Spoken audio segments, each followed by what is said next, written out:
Hello, hello mga ka-MU! Ako po si Lane, ang sweet kusinera ng murang ulam.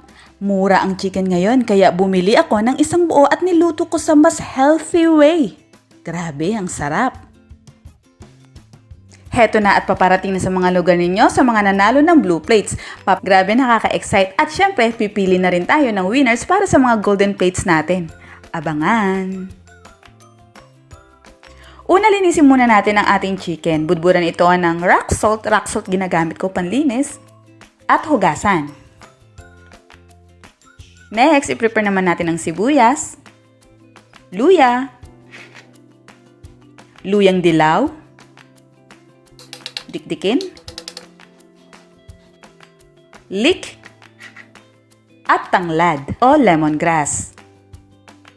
Lagyan natin ang chicken ng ating mga aromatics. Ilagay ang sibuyas, ang luya, leeks, tanglad. Maaari ninyong budburan muna ng konting asin ang loob ng chicken bago ilagay yung mga aromatics. Itali natin ang dalawang legs ng ating chicken.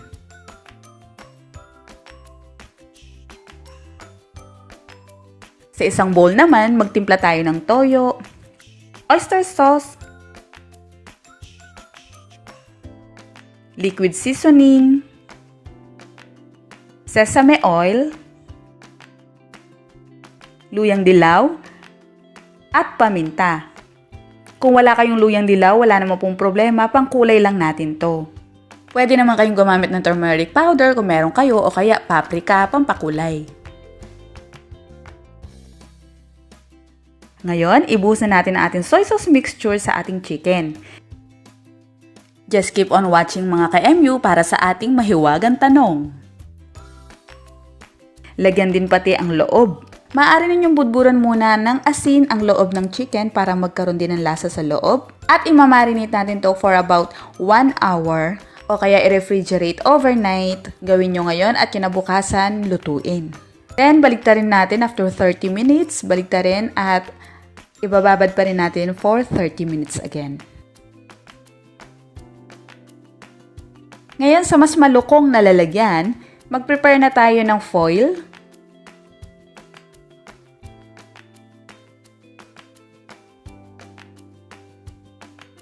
Dodoblehin natin ng foil. Ito ay para mas secure at mas mabalutan natin ng foil ang chicken.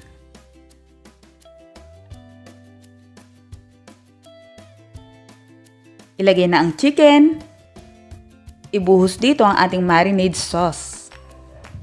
Lagyan ang loob para magkalasa. Para sa complete and exact measurement ng ating mga ingredients, screenshot nyo na lang po ang caption natin. Ilalagay ko po doon. At balutin na ito ng foil. Kailangan hindi maglilik yung pinakasabaw.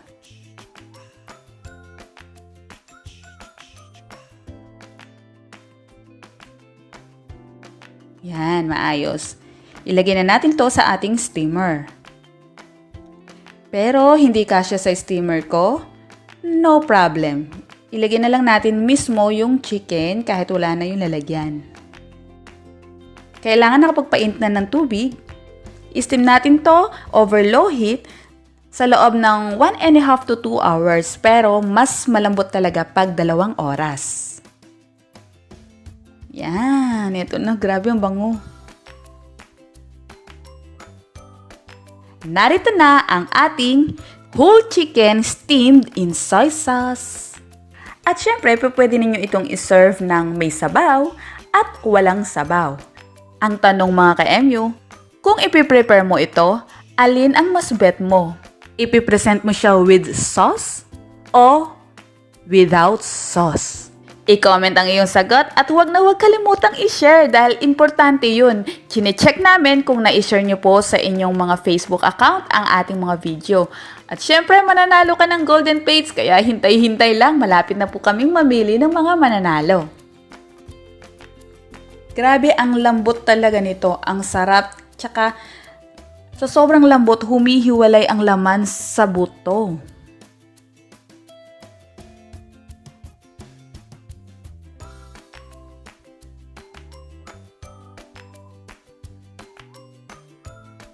Ang harap, man!